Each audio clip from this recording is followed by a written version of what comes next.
This from John Siciliano at the Washington Examiner. One of the country's largest coal utilities will begin closing power plants next month in 4 states as strict federal environmental regulations begin to kick in. The company, American Electric Power, made the announcement in a notice advising employees at the electricity stations that it plans to close 6 power plants. It has plans in Virginia, West Virginia, Ohio, and Indiana.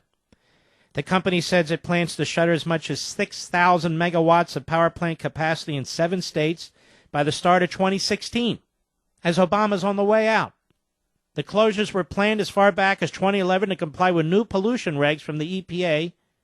The Indiana 6 power plants closed beginning May 31. And it goes through the list.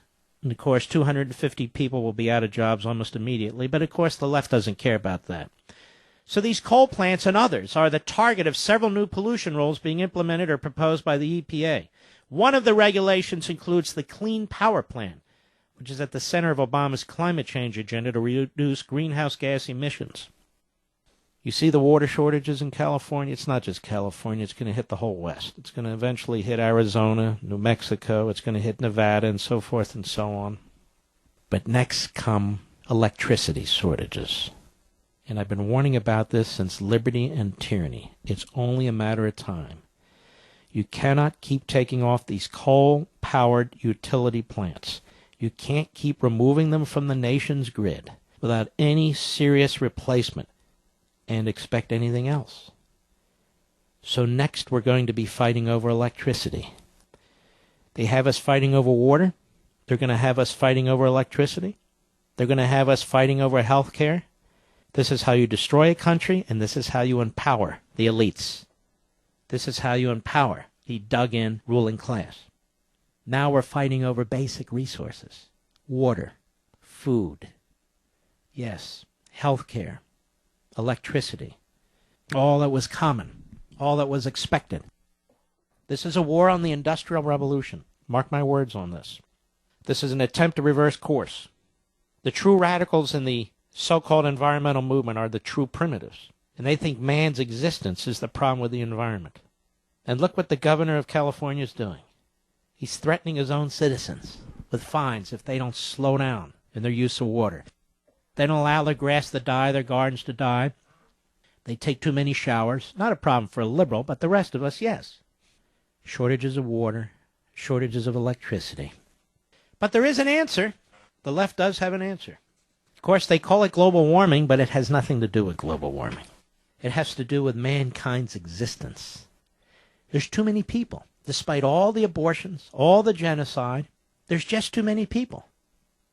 Christiana Figueres, Executive Secretary of the United Nations Framework Convention on Climate Change in 2013. Hat tip gateway pundit, cut 11, go. But isn't it true that stopping the rise in population would be one of the biggest levers in driving the rise in greenhouse gases?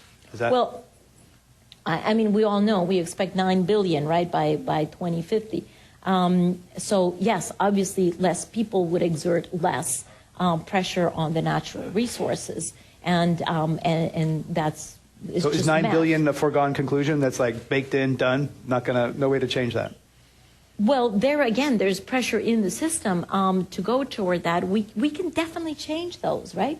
We can definitely change those numbers, and we really should make every effort to change the numbers because we are already exceeding the planetary carrying capacity.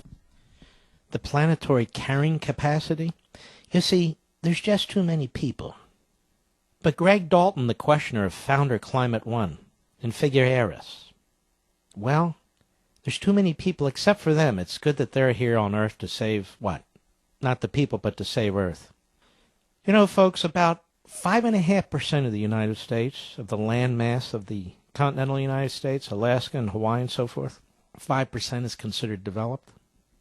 Anybody who's flown a jet from one coast to the other and looks out the window when it's not a cloudy day or when you're at a lower height, it just goes on and on and on, doesn't it? You barely see anything or anyone. You see very little that's developed. Well, that's well over 90% of the United States. Did you know that? Of course you didn't know that. That's in Liberty and Tyranny as well. Hat tip, Heritage Foundation.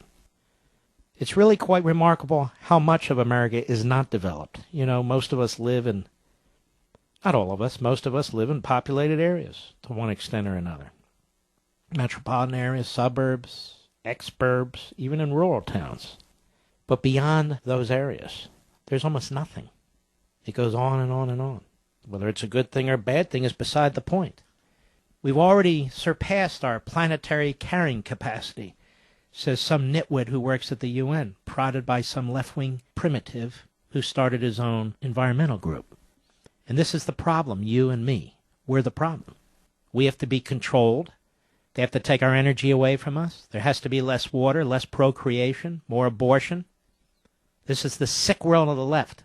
That's why my generation, your generation, has to fight this in order to help ensure that the next generation has a prosperous and happy life.